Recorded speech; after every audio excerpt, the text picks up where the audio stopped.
तो क्या हाल है हमारे प्यारे बच्चों। देखिए हम आपके लिए फिर से लेकर के आए हैं बाबू, आप सभी के लिए हम लेकर के आए हैं Bihar board class 10th SST subjective, यानी कि सामाजिक विज्ञान का वो दीर्घोत्तरीय प्रश्न जिसको पढ़ने के बाद आपका सब्जेक्टिव भी बन सकता है। और आपका सब्जेक्टिव में दो तरह का, लघु उत्तरीय और दीर्घ उत्तरीय। अगर हम आपको एक दीर्घ उत्तरीय पढ़ाएंगे बाबू, तो उससे हो सकता है कि आपके एग्जाम में दो दो लघु उत्तरीय भी आपको आ जाए। ठीक है, तो आज हम लोग पढ़ेंगे बिहार बोर्ड एग्जाम 20 फरवरी को है बाबू। अब ज़्यादा दिन नहीं रह गया है, अब तैयारी हम लोग को जम के करनी है बाबू। तो प्लीज़ आप लोग आज बढ़िया से तैयारी करिए। हम आप सबके लिए एकदम खतरनाक सवाल सब लेकर आए हैं। तो समझिए ना, खतरनाक कहने का इन द सेंस ऑफ कि जिसको पढ़ने के बाद एक तीर से दो निशाना हो सकता है, यानी कि दीर्घ उत्तरीय पढ़ेंगे और उससे हमको लघु उत्तरीय भी हो जाएगा। ठीक है, तो चलते हैं अब क्लास की तरफ।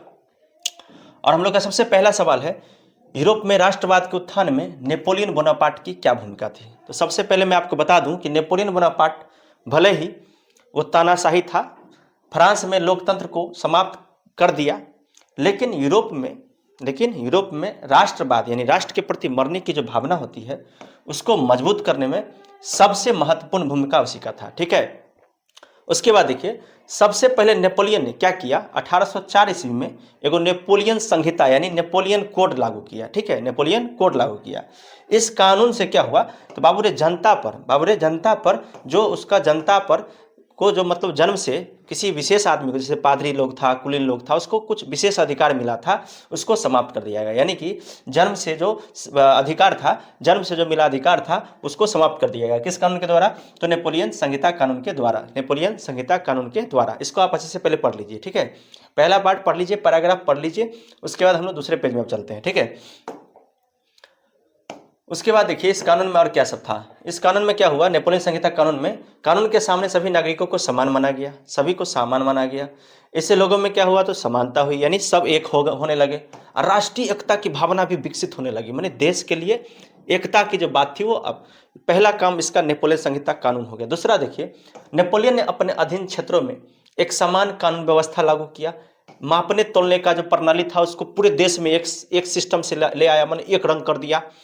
और एक ही मुद्रा यानी एक ही तरह का रुपया जो है लागू कर दिया। इससे व्यापार और आवागमन क्या हो गया, तो आसान हो गया, और खरीद बिक्री भी आसान हो गई।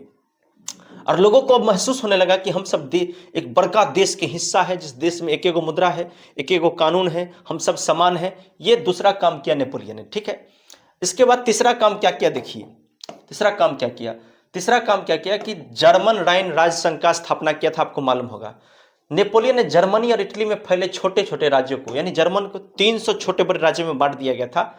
उस 300 छोटका राज्य को मिला करके एगो प्रशासनिक इकाई बनाया। क्या बनाया बाबू, प्रशासनिक इकाई बनाया। क्या बनाया, प्रशासनिक इकाई बनाया, याद रखिए। इसका निर्माण किया किसने नेपोलियन बोनापार्ट ने। जर्मनी और इटली में फैले छोटका राज्य सबको मिला करके एगो बहुत बड़का प्रशासनिक इलाका तैयार किया। इससे लोगों में क्या हुआ, तो लोगों में एकीकरण की भावना आने लगी, सब लोग एक होने लगे। और इसके बाद इसी ने आगे चलकर क्या किया, तो जर्मनी और इटली के एकीकरण का रास्ता जो है वो तैयार कर दिया। तो ये तीसरा काम नेपोलियन ने किया। पहला काम कानून बनाया, दूसरा काम समान मुद्रा, समान मापतोल, समानता लाया। तीसरा काम क्या किया, जर्मन में जो छोटे छोटे राज्य सब थे उस सबको एकत्रित किया, जिससे एकीकरण की भावना बढ़ी, प्रशासनिक इकाई बनाया। तो इस प्रकार हम कह सकते हैं कि नेपोलियन ने भले ही तानाशाही शासन किया, लेकिन उसके द्वारा बहुत सारा सुधार हुआ, जिसने यूरोप में एक राष्ट्रवाद की नींव डाली। राष्ट्र के लिए मरने, राष्ट्र के लिए प्रेम की भावना का नींव डाला, यानी पिलर गाड़ा। किसने, तो नेपोलियन ने। तो हम लोग का ये था पहला क्वेश्चन। आप लोगों को कैसा लगा प्लीज बताइए। अब चलेंगे दूसरे क्वेश्चन की तरफ। देखिए दूसरा क्वेश्चन क्या है, हिंद चीन क्या कहता है, हिंद चीन में फ्रांसीसी प्रसार का वर्णन करें। जैसे भारत पर अंग्रेज ने गुलाम मतलब अत्याचार किया था, वैसे ही लाओस, कंबोडिया, वियतनाम, इस जगहों पर जो है फ्रांस के लोगों ने जो है अत्याचार किया था, यानी वहां पे अपना वो उपनिवेश बनाया था, कॉलोनी बना दिया था बाबू, कब्जा में कर लिया था। फ्रांस ने 17वीं शताब्दी में व्यापारियों और ईसाई पादरियों के माध्यम से, पहले व्यापारी सबको भेजा, फिर ईसाई पादरी सबको भेजा, को माध्यम से वियतनाम में प्रवेश कर दिया पहले। ठीक है, शुरू में वो सब खाली वहां पे बिजनेस किया, अपन अपन धर्म के प्रचार करने लगा। कौन, तो फ्रांस के ईसाई पादरी लोग और व्यापारी लोग। लेकिन धीरे धीरे उन्होंने क्या किया, वहां पे राजनीतिक नियंत्रण करने लगा। राजनीतिक नियंत्रण का मतलब होता है वहां के लोगों पर अपना कंट्रोल करना, वहां के चीजों को अपना बनाना, इसी को कहते हैं राजनीतिक नियंत्रण। तो बाबू क्या करने लगा, तो राजनीतिक नियंत्रण करने लगा। कौन, फ्रांस केकरा पर, तो हिंद चीन पर शुरू कर दिया। फ्रांस ने क्रमशः कोचीन चीन, अन्नाम और टोकिन, यानी 3 जगह कोचीन चीन, अन्नाम और टोकिन जैसे जगहों पर क्या किया बाबू, तो कब्जा कर लिया। क्या कर लिया बाबू, कब्जा कर लिया। पहले आया व्यापार करने के लिए, व्यापार करने के लिए आया, लेकिन धर्म का प्रचार करने लगा, राजनीति नियंत्रण करने लगा, क्षेत्र सब पर कब्जा करने लगा, इतना सारा किया। इसके बाद क्या किया देखिए, वर्ष 1887 में फ्रांस ने वहां पर फ्रेंच इंडो चाइना संघ का स्थापना किया। फ्रांस वाला सब वियतनाम में जाकर के, यानी हिंद चीन में जाकर के फ्रांस इंडो चाइना संघ बनाया, जिसमें वियतनाम, लाओस और कंबोडिया, ये तीनों को शामिल कर दिया गया। ठीक है। फ्रांसीसी शासन का मुख्य उद्देश्य, यानी फ्रांस काहे जो है वहां पे गया था, इसका मुख्य उद्देश्य था कि यहाँ पे भगवान जितना भी प्रकृति में जो भी चीज दिए हुए हैं, चाहे लोहा हो, एल्युमिनियम हो, पेट्रोल हो, जितना लकड़ी हो, सब चीज का जो है दोहन करने लगा, बर्बाद करने लगा। कौन, फ्रांस। किस पर, हिंद चीन पर। सस्ता मजदूरी मिलने लगा इसको यहाँ से, और अपना उद्योग चलाने के लिए यहीं से इसको कच्चा माल भी जो है जुटाना था। इस सब के लिए जो है क्या किया, तो उस पर कब्जा किया था। किस किस चीज के लिए कब्जा किया था, संसाधन के दोहन के लिए, सस्ता मजदूरी प्राप्त करने के लिए, उद्योग को खत्म, उद्योग के लिए कच्चा माल जुटाने के लिए, और किसान पर भारी टैक्स लगा दिया, और स्थानीय लोगों का बहुत ही शोषण किया, बहुत उसको दबाने का प्रयास किया। इस प्रकार फ्रांसीसी प्रसार ने हिंद चीन में आर्थिक शोषण किया, यानी रुपया पैसा से लोगों को कमजोर बना दिया, और उपनिवेशवाद को जन्म दिया, यानी कॉलोनी सिस्टम को जन्म दिया, यानी अपने कब्जा में करने वाला सिस्टम को जन्म दिया। ठीक है, तो ये हम लोग का हो गया दूसरा क्वेश्चन। अब हम लोग चलेगा तीसरे क्वेश्चन की तरफ। ठीक है बाबू, चलते हैं। तीसरा क्वेश्चन है कि छापखाना ने आधुनिक दुनिया को कैसे प्रभावित किया। देखिए, छापखाना तो जानते होंगे, जिससे छपता हो उसको क्या कहते हैं, छापखाना। छापखाना ने आधुनिक दुनिया को गहराई से प्रभावित किया, इस बात को पहले बात में लिखिएगा। इसके आने से क्या हुआ, इसके आने से क्या हुआ, तो ज्ञान का तेजी से प्रचार प्रसार हुआ। क्योंकि पहले जो है ना बाबू, हाथ से किताब बनता था, समय लगता था, सबके पास किताब उपलब्ध नहीं होता था। मशीन से बनने लगा जब ये, छापखाना से जो बनने लगा, तो किताब से हाथ लिखी जाती थी जो महंगी और सीमित थी पहले, लेकिन छापखाना से किताब क्या हो गया, सस्ता हो गया। जब ये किताब सस्ता हो गया तो ये आम आदमी के पास पहुंचने लगा। जब ये आम आदमी के पास वो पहुंचा तो वहां तक शिक्षा पहुंचने लगा, और लोग जो है पढ़े लिखे की संख्या बढ़ने लगी, यानी साक्षरता में वृद्धि हुई, और लोगों में सोचने समझने की क्षमता क्या हुआ, तो विकसित हुआ। सोचने समझने की क्षमता क्या हुआ बोले, विकसित हुआ। तो सबसे पहले छापखाना आया, आने के बाद हाथ को टाटा बाय किया, वहाँ पे मशीन हाथ लिया, फिर मशीन से छपाई शुरू हुआ, ज्ञान विज्ञान बढ़ने लगा, लोगों तक किताबें जाने लगी। अब इससे शिक्षा का विकास हुआ। अब देखिए शिक्षा के विकास के से क्या क्या हुआ, देखिए पहले इसको आप एक बार बढ़िया से पढ़ लीजिए शॉर्ट में, अब हम इससे आगे चलते हैं। इसके बाद क्या हुआ देखिए, इसके बाद क्या हुआ कि छापखाना ने आंदोलन सबको बहुत मदद किया। क्योंकि जब कोई घटना होता था ना बाबू, तो किताबों में छपता था। किताब में मान लीजिए हमारा देश है भारत, इसके बारे में आज से 200 साल 500 साल पहले कुछ लिखा होगा, उसको पढ़ने के बाद क्या होता है कि हम लोग को गर्व होता है कि भैया मेरा देश ऐसा था। तो इस लोगों को जब जगाता है ना कोई चीज, तो उसको कहते हैं पुनर्जागरण। तो लोग फिर से जागने लगे, लोग फिर से अपने देश के बारे में पढ़ने लगे, लोग उसके इतिहास के बारे में पढ़ने लगे, लोग इसी को कहते हैं पुनर्जागरण आंदोलन, धर्म सुधार आंदोलन, और देश के लिए मर मिटने का जो भाव होता है, ये सारे विचारों को फैलाने में किताब सबसे बड़ा योगदान देता है। तो ये छापखाना जो है, ये आंदोलन कौन कौन आंदोलन, पुनर्जागरण हो गया, धर्म सुधार हो गया बाबू, राष्ट्रवादी विचार, इसको फैलाने में महत्वपूर्ण भूमिका निभाई। लोगों को अब अन्याय, शोषण और तानाशाही के खिलाफ आवाज उठाना शुरू किया। क्योंकि जब लोग पढ़ने लगा तो लोगों को ज्ञान हुआ, पता चला कि भैया फलना जगह से घटना हुआ तो इससे हल्ला हुआ, तो लोग भी अब अन्याय, शोषण और तानाशाही के खिलाफ आवाज बुलंद करने लगे। इस प्रकार छापखाना ने आधुनिक लोकतंत्र को और समाज को जागरूक करने का कार्य किया। ठीक है, इस प्रकार छापखाना आधुनिक लोकतांत्रिक और जागरूक समाज की नींव बनाया, यानी लोगों को जागरूक करने का काम किया, आधुनिक लोकतंत्र को मजबूत करने का काम किया। ये हम लोग का था तीसरा क्वेश्चन। ठीक है बाबू, अब हम लोग पढ़ेंगे भूगोल में। देखिए भूगोल में पढ़ेंगे बाबू, इसमें आपको याद रखना है पॉइंट। क्या याद रखेंगे बाबू, हम लोग पॉइंट याद रखेंगे। ठीक है, भूगोल में क्या है देखिए, बिहार में कृषि की समस्याओं का विस्तार से उल्लेख करें। बिहार में कृषि का समस्या का विस्तार से उल्लेख करें। देखिए बिहार एक कृषि प्रधान राज्य है, सबसे पहले लिखिएगा, लेकिन यहाँ कृषि कई समस्याओं से जूझ रही है, इतना लिख दीजिएगा, जो निम्न है, ऐसे लिखिएगा उत्तर। बिहार कृषि प्रधान राज्य है, लेकिन यहाँ कृषि का बहुत सारा समस्या है जो निम्न है। पहला पॉइंट याद रखिए, बाढ़ और सुखाड़। पॉइंट पे क्या लिखना है ये आप भी समझ सकते हैं कि उत्तर बिहार हर साल बाढ़ के प्रकोप में माने डूब जाता है, और दक्षिण बिहार जहाँ पे पानी के किल्लत से खेत सूख जाता है। ये पहला पॉइंट में लिख दीजिएगा, ठीक है। दूसरा पॉइंट क्या बनेगा, देखिए इसका दूसरा पॉइंट क्या बनेगा, दूसरा पॉइंट बनेगा मिट्टी का कटाव। कोसी, गंडक और भी नदियाँ से इतनी सारी पानी आती हैं कि बाढ़ में सब कुछ बहा ले जाती हैं, समझे, जिससे भूमि की जो शक्ति है वो घट जाती है। दूसरा पॉइंट में लिखिएगा मिट्टी का कटाव। तीसरा पॉइंट में लिखिएगा, देखिए पूंजी और आधुनिक साधनों। बिहार के किसान के पास पैसा का बड़का अभाव रहता है, टेक्नोलॉजी का बहुत बड़का अभाव है। देखिए अमेरिका से में कैसे खेती होता है, मशीन रोबोट सब खेती करता है, अपना यहाँ जौन मजदूर नहीं मिलता है। पूंजी और आधुनिक साधनों का अभाव है, छोटे और सीमांत किसान बेचारे आधुनिक मशीन नहीं खरीद पाते हैं क्योंकि उनके पास उतना धन नहीं होता है। ये तीसरा पॉइंट लिखिएगा। चौथा पॉइंट सिंचाई की कमी लिखिएगा। आज भी अधिकांश खेती मानसून पर निर्भर रहती है बाबू, इन सभी कारण ये लिख दीजिएगा, सिंचाई की कमी। मतलब वर्षा होगा तो खेती होगा और नहीं वर्षा होगा तो नहीं खेती होगा, तो इस तरह लिख दीजिएगा। इन सभी कारणों से बिहार की कृषि अपेक्षित विकास नहीं कर पा रही, यानी जितना होना चाहिए उतना विकास नहीं कर पा रही। ऐसे लिख दीजिएगा ना, खाली एग्जाम में हम कहते हैं आपको एकदम नंबर मिलेगा, बढ़िया से मिलेगा। अब चलते हैं अगले क्वेश्चन की तरफ बाबू। हम लोग का है भूगोल में दूसरा क्वेश्चन कि लौह अयस्क के प्रकार एवं भारत में इसका वितरण। देखिए लौह अयस्क जो है उद्योग का सबसे महत्वपूर्ण कच्चा माल है। लौह अयस्क किसी भी उद्योग का सबसे महत्वपूर्ण कच्चा माल है, क्योंकि लोहा को ही सब उद्योग का जननी कहा जाता है। 100 फैक्ट्री लगेगा तो लोहे से मशीन बनता है। ये लोहा 4 प्रकार के होता है, यानी लौह अयस्क जो होता है 4 प्रकार के होता है। पहला मैग्नेटाइट, इसमें जो है ना कार्बन यानी सॉरी इसमें जो लौह अयस्क की मात्रा होती है वो 70% से अधिक लौह तत्व होता है। यानी मैग्नेटाइट सबसे उच्च गुणवत्ता वाला लौह अयस्क है, इसमें 70% लौह तत्व पाया जाता है। इतना बात आपको याद रखना है। यह काले रंग का होता है और इसमें चुंबकीय गुण यानी चुंबक वाला गुण भी होता है। इतना बात पहले लिखिएगा मैग्नेटाइट के बारे में, लिखना पड़ेगा ना भैया, वर्णन कर रहा है करने के लिए मैग्नेटाइट के बारे में, समझे नहीं समझे?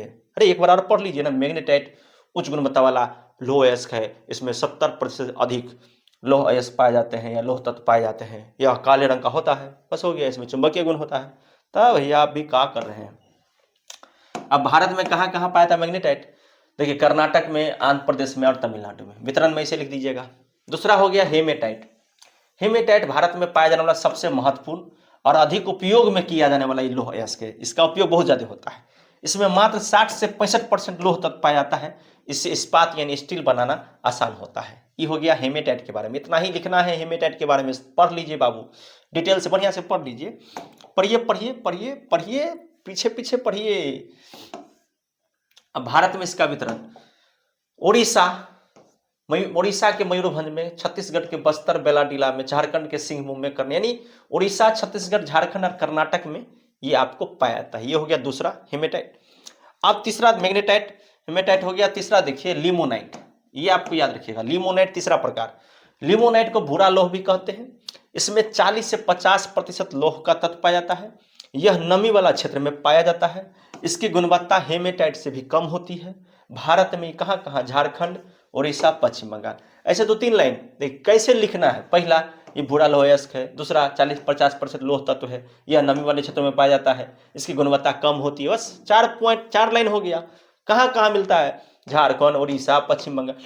एक क्वेश्चन ध्यान दीजिएगा तब ना होगा भैया। आप सोचे धरफरा के पढ़ते हैं। अरे अस्थिर से पढ़िए भैया। 2 घंटा 3 घंटा मौन मार के दे दीजिएगा क्वेश्चन सब में, हम कहते हैं कहीं नहीं बिसरिएगा, समझे? अगला क्वेश्चन देखिए, सॉरी अगला देखिए, चौथा प्रकार इसका सीडेराइट। सीडेराइट में लगभग 30 से 40% मात्र तत्व पाया जाता है, लौह तत्व। इसमें कार्बन की मात्रा बहुत अधिक होती है, इसलिए इसका उपयोग बहुत कम होता है। इसी कारण इसका उपयोग क्या होता है? सीमित मात्रा में होता है। इतना उपयोगी यह नहीं माना जाता है। भारत में कहाँ कहाँ है बाबू? तमिलनाडु, छत्तीसगढ़, महाराष्ट्र। 2-3 लाइन आपको पढ़ना है। इसमें 30 से 40% लौह तत्व है। इसमें कार्बन की मात्रा अधिक है। यह उतना उपयोगी नहीं होता है, इसी कारण इसका उपयोग कम किया जाता है। भारत में ये वितरण तमिलनाडु, छत्तीसगढ़, महाराष्ट्र। 2 बार 3 बार 4 बार पढ़िएगा, काहे नहीं होगा? सर कुछ मुश्किल नहीं है, आप झूठे का टेंशन लेते हैं। पढ़िए बढ़िया से। भारत में ऊर्जा का भविष्य, सौर ऊर्जा का भविष्य उज्ज्वल है। सौर ऊर्जा हो गया नवीकरणीय, जो कभी खत्म नहीं होगा। भारत सबसे गर्म प्रदेश देश है, गर्म प्रदेश देश माने उष्णकटिबंधीय, जहां पर वर्ष भर खूब सूरज दादा उगते हैं, एकदम बढ़िया से प्रकाश मिलता है। इसलिए यहाँ जो है सूरज दादा वाला ऊर्जा जो है उसका अपार संभावना है। सौर ऊर्जा जो होता है वो प्रदूषण भी नहीं फैलाता है, पर्यावरण को नुकसान भी नहीं पहुंचाता है। गांव घर में जहां पर बिजली के तार नहीं पहुंच पाएगा वहां भी सौर ऊर्जा आसानी से पहुंच जाएगा। ये बतवा सब आपको लिखना है, लिखना है, लिखना है, ठीक है। पढ़ लीजिए बढ़िया से, क्वेश्चन पढ़िए और आंसर पढ़िए। अब देखिए अगला क्या लिखना है इसके बाद कि भविष्य में जब जीवाश्म ईंधन, कोयला, पेट्रोल समाप्त हो जाएगा तो सबसे बेसी सौर ऊर्जा का विकल्प बनेगा, क्योंकि ये सब रहबे नहीं करेगा तो सौर दादा आएंगे और सबको ऊर्जा देंगे। इसलिए भारत में सौर ऊर्जा का भविष्य अत्यंत उज्जवल है। हो गया, इतना लिख दीजिएगा तो आपका भी भविष्य उज्जवल हो जाएगा बाबू, समझे। यानी सौर दादा का भविष्य उज्जवल होगा, उन्हें आपका भी भविष्य उज्जवल होगा, ठीक है। ये हो गया हम लोग का अगला क्वेश्चन। आप देखते हैं कौन सा क्वेश्चन आ रहा है। अब है अर्थशास्त्र, भैया मेरे अर्थशास्त्र। देखिए कहता है सहकारिता के मूल तत्व क्या है, बिहार के विकास में इसकी भूमिका स्पष्ट करें। ये दोनों क्वेश्चन एक है, ये नहीं सोचिए अलग अलग है। देखिए सहकारिता वह व्यवस्था है जिसमें लोग अपनी इच्छा से मिलकर आपस में सहयोग करके अपना आर्थिक समस्या, पैसा कौड़ी की समस्या को दूर करते हैं। क्या करते हैं बाबू? दूर करते हैं, ठीक है। इसका मुख्य उद्देश्य क्या है? लाभ कमाना नहीं, बल्कि समाज में रह के 10-15 आदमी मिल के एक दूसरे का सेवा करना, सेवा प्रदान करती है। इतना बात आपको लिखना है कि सहकारिता का मतलब होता है कि अपनी इच्छा से दो या दो से अधिक व्यक्ति या 2-4 व्यक्ति या कुछ लोग मिल करके आपस में सहयोग द्वारा अपना आर्थिक समस्या का समाधान करते हैं। इसका मुख्य उद्देश्य लाभ कमाना नहीं बल्कि सेवा करना होता है, ऐसे करके लिखना है, ठीक है। जी हो बिहार के लाला, सब एकदम तैयारी करिए फटाक से, एकदम करकरा के। सहकारिता के मूल तत्व, सबसे पहला बात देखिए स्वैच्छिक सदस्यता, पॉइंट याद रखिएगा। मूल तत्व में सहकारिता में कोई भी व्यक्ति अपनी इच्छा से सदस्य बन सकता है और चाहे तो सदस्य छोड़ भी सकता है, इसका पहला बात। दूसरा है लोकतांत्रिक नियंत्रण। कोई भी जो संगठन सहकारिता बनता है वहां पे एक वोट देने का अधिकार होता है, चाहे वो पूंजी लाया हो चाहे नहीं हो। 2 पॉइंट याद कर लेना है बाबू, पॉइंट याद कर लेना है, 2 पॉइंट। तीसरा पॉइंट समानता और सहयोग। तीसरा पॉइंट है समानता और सहयोग। सभी सदस्य समान अधिकार रखते हैं, आप मिलजुल कर निर्णय लेते हैं। चौथा हुआ सीमित लाभ वितरण, यानी कि लाभ का वितरण पूंजी के आधार पर नहीं बल्कि सदस्यों के कार्य। देखिए बाबू ये बहुत बड़ा पॉइंट है, सीमित समानता और सहयोग और सीमित लाभ वितरण। देखिए सभी सदस्य समान अधिकार रखते हैं और मिलजुल कर निर्णय लेते हैं। और लाभ का वितरण पूंजी के आधार पर नहीं बल्कि सदस्य के काम, जितना काम करिएगा, जितना हिस्सा भागीदारी बनिएगा काम में, उस हिसाब से आपको लाभ मिलेगा। कमिटी उमिटी नहीं देखते गांव घर में चलता है, 10-10, 20-20, 50, 100, 300, 400, 500 रुपया महीना जमा होता है, उसी सिस्टम को कहते नहीं सब सहकारिता है बाबू। तो इस हिसाब से लास्ट में उसमें हिसाब होता है, जो इतना फायदा हुआ ना वो सबको मिलता है।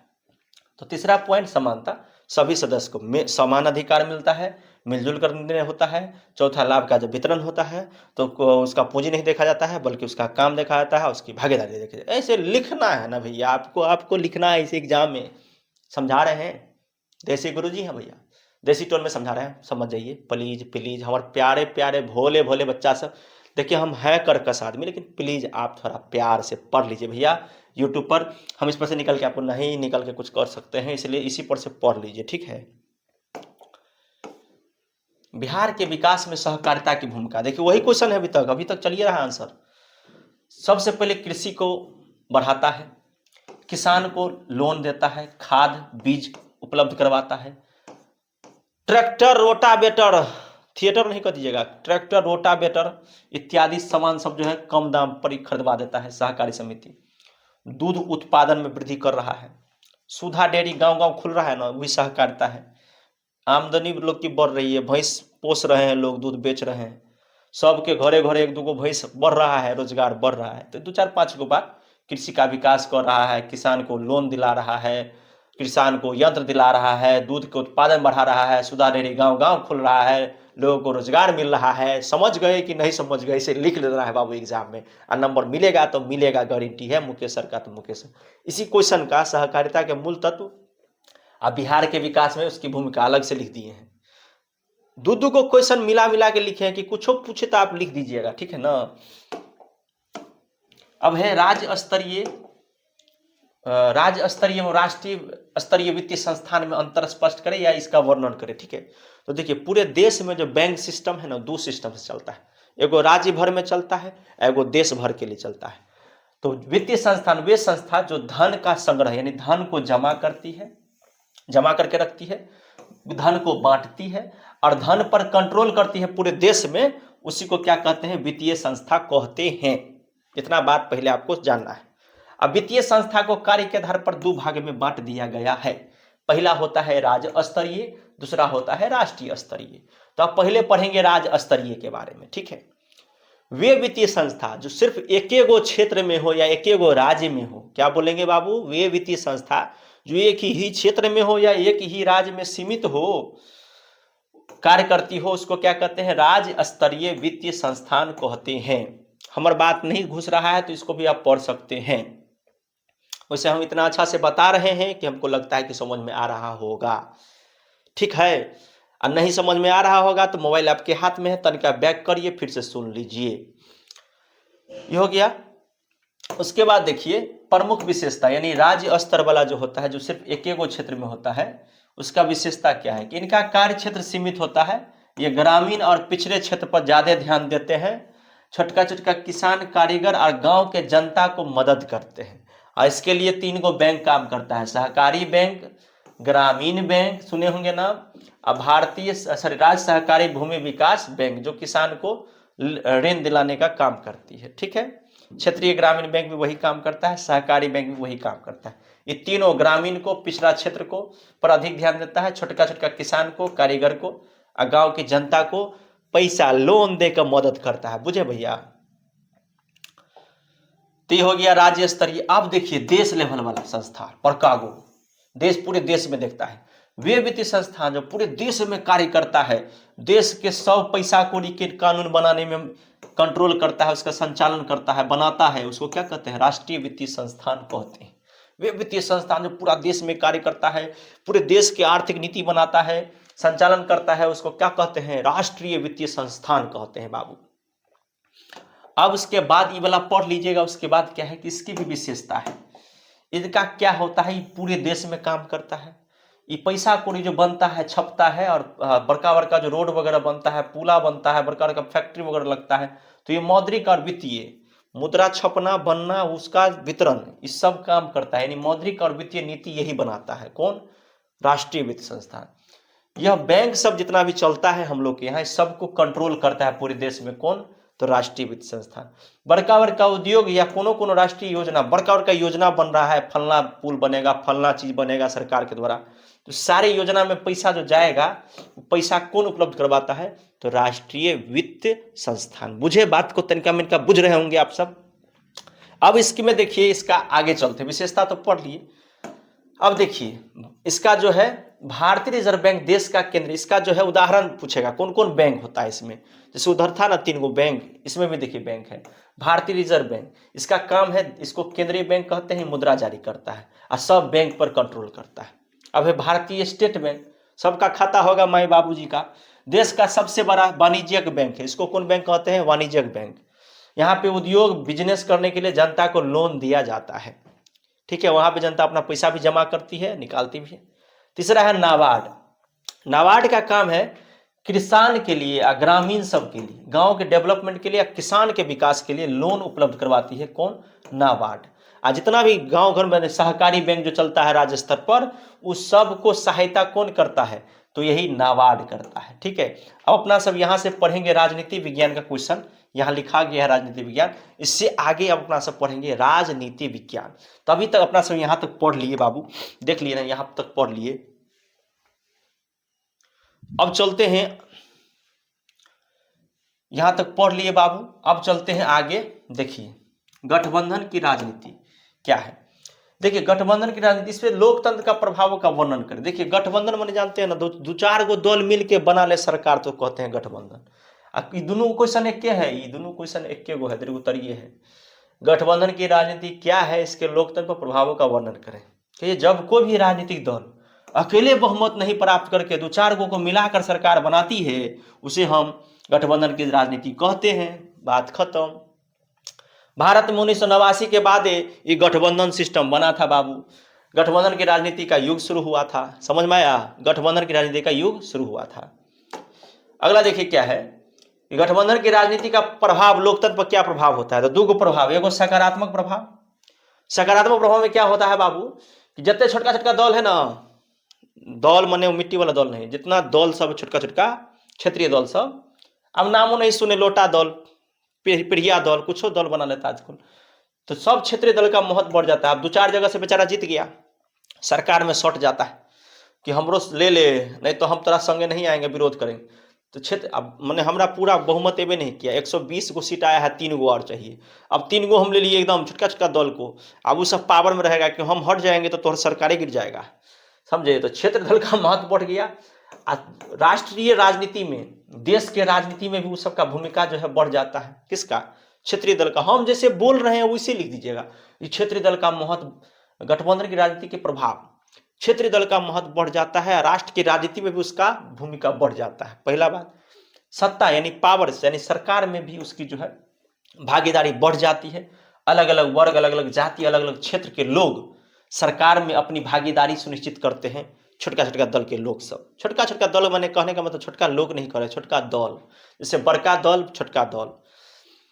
लोकतंत्र मजबूत होता है, सत्ता एक के दल तक नहीं बल्कि सभी दलों तक पहुंच जाती है। आप 3 गो कर है, उसका मतलब क्या? 3 गो हटेगा तो आप गिर जाइएगा।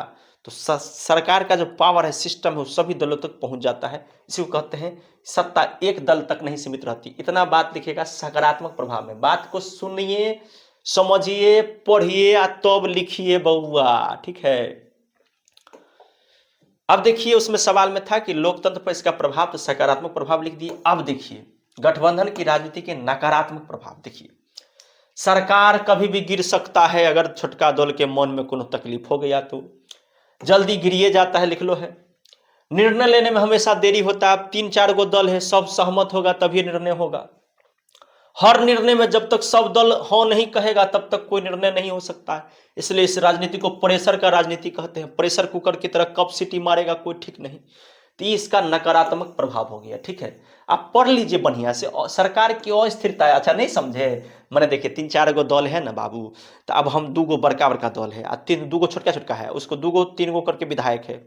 अब मान लीजिए वो, अगर उसको हम उसके हिसाब से काम नहीं किए, मान लीजिए उसके हिसाब से उसके आदमी को मंत्री नहीं बनाए, विभाग नहीं दिए, अब मुंह फुला के भाग गया, तो सरकार कभियो गिर सकता है ना। ये इसी को कहते हैं सरकार की अस्थिरता। अब है हम लोग का अगला क्वेश्चन, देखिए क्या है। ये तो हम लोग नकारात्मक प्रभाव पढ़ लिए। भारत की राजनीति पर सांप्रदायिकता तथा जातीय विभेद क्या? देखिए सब आदमी जानते होंगे कि देश में अगर सबसे बड़ा चीज होता है तो दंगा फसाद होता है। उसका सबसे बड़ा रीजन होता है धर्म। और गांव में अगर कोई दंगा फसाद होता है तो उसका सबसे बड़ा रीजन है जाति। अब मीडिया पर जो कुछ चलते रहता है तो देखते हो कि धर्म और जाति, ये 2 गो सब जगह है, राजनीति में भी है, समाज में भी है, हर जगह देखने को मिलता है। तो भारत की राजनीति पर कह रहा है कि भारत एगो बहुत धार्मिक और बहुत जातीय देश है, यानी यहाँ पे बहुत सारे धर्म के लोग रहते हैं, बहुत सारी जाति रहती है। जब राजनीति में धर्म और जाति का गलत प्रयोग होता है ना, तो उसे ही इसे राजनीति में सांप्रदायिकता और जातीय विभेद कहते हैं। बात को एकदम गौर से, आंख को डोका सनसन करके तब पढ़िए, ठीक है? अब देखिए सांप्रदायिकता का अर्थ कहां पे? राजनीति में। कहां पे बाबू? राजनीति में। राजनीति में भी सांप्रदायिकता होती है। जब कोई दल, मान लीजिए जब किसी एक धर्म के हित को राजनीति का आधार बनाया जाता हो और अन्य धर्मों को विरोधी मान लिया जाता हो, जब किसी भी सरकार में या दल में ऐसा भावना है कि सिर्फ इसी धर्म के लिए काम करना है और दूसरा धर्म को विरोधी मान लेना है, तो इसे ही क्या कहते हैं? सांप्रदायिकता कहते हैं। कहां पर बाबू? राजनीति में। भारत की राजनीति पर इसका क्या प्रभाव पड़ा है? देखिए भारत में इसका सांप्रदायिकता का क्या प्रभाव पड़ा है? तो इसका प्रभाव है कि हमेशा धार्मिक तनाव बना रहता है, कब हिंदू मुस्लिम होगा कोई ठीक नहीं, हिंसा बढ़ रही है, दंगा बढ़ रहा है, चारों तरफ अशांति फैल रहा है। ये जो है सांप्रदायिकता का राजनीति में अर्थ भी हुआ, इसका प्रभाव भी हुआ, ठीक है? अब दूसरा था हम लोग का टॉपिक जातीय विभेद। जातीय विभेद क्वेश्चन पढ़िएगा गौर से। अब देखिए इसके बाद इसमें और भी है, देखिए अभी इसका प्रभाव अभी उतना ही नहीं है। राष्ट्रीय एकता को नुकसान पहुंच रहा है, लोग धर्म के आधार पर बंट रहे हैं, लोकतंत्र कमजोर हो रहा है, विकास का मुद्दा पीछे छूट रहा है, शिक्षा स्वास्थ्य की बात नहीं हो रही है, खाली हिंदू मुस्लिम की बात हो रही है, जो कि कहावत है कि हिंदू मुस्लिम सिख ईसाई आपस में है भाई भाई। ये सब प्रभाव होता है सांप्रदायिकता का, ठीक है। कहीं इस क्वेश्चन से वो गौर से पढ़ना पड़ेगा भाई, एक बार देख लेने से नहीं होगा। शुरू से क्वेश्चन देखिए, फिर उसका उत्तर देखिए कैसे कैसे लिखा हुआ है, स्टेप बाय स्टेप पढ़िए। अब उसके बाद क्या है, जाति विभेद। देखिए जाति विभेद का अर्थ क्या होता है कि जब जाति के आधार पर लोगों का साथ भेदभाव किया जाता है तो राजनीति में जाति को वोट बैंक बनाया जाता है। जाति के आधार पर लोगों के साथ भेदभाव किया जाता है और राजनीति में जाति का वोट बनाया जाता है। हर दल जाति जाति का ढोल पीटते रहते हैं, समझे ना। इसे ही क्या कहते हैं, जाति विभेद कहते हैं। भारत की राजनीति पर इसका प्रभाव देखिए, इससे समाज का बंटवारा हो जाता है, समाज छोटे छोटे गुटों में बढ़ जाता है और समाज का हर आदमी, देखिए इससे आगे हम बताते हैं इसका प्रभाव। समाज का हर आदमी, कोई बहुते पढ़ल लिखल है ना, केसी सिन्हा मैथ के विद्वान है, खड़े हो जाएंगे, लेकिन चुनाव में जाति वाला जाति विभेद रहेगा ना राजनीति में, तो कभी नहीं जीतने दिया नहीं। क्या कि वहां लोग योग्यता नहीं देखता है, जाति देखता है। उम्मीदवार जो है जाति के आधार पर चुना जाता है, चाहे वो ढोल हो पीपी हो, उससे मतलब नहीं है। चारों तरफ भ्रष्टाचार ही भ्रष्टाचार हो जाता है। चारों तरफ नेता लोग राजनीति समीकरण बनाते हैं कि कौन नेता को खड़ा करे, कौन कौन नेता है, कौन जाति है, और जो असली पिछड़ा लोग है वो पीछे रह जाता है, और जो जाति का ढोल पीट रहा है वो सब आगे बढ़ जाता है, जो कि कोई अपने जाति के लिए काम नहीं करता है। तो ये इसका गंदा प्रभाव हुआ जाति का और सांप्रदायिकता का। और मुझे लग रहा है कि आपको 90% हम कहते हैं, 99% कहते हैं कि आपको पसंद हुआ होगा, 1% का कोनो बातें नहीं है भैया। अगर तनिको अच्छा लगा होगा देसी गुरु जी का देसी टोन, तो तनिका बढ़िया से पढ़ के खूब बढ़िया से चिकन से बैठ के पलथा मार के एकदम तैयारी करिए। फिर मिलते हैं नया वीडियो में, तब तक के लिए धन्यवाद।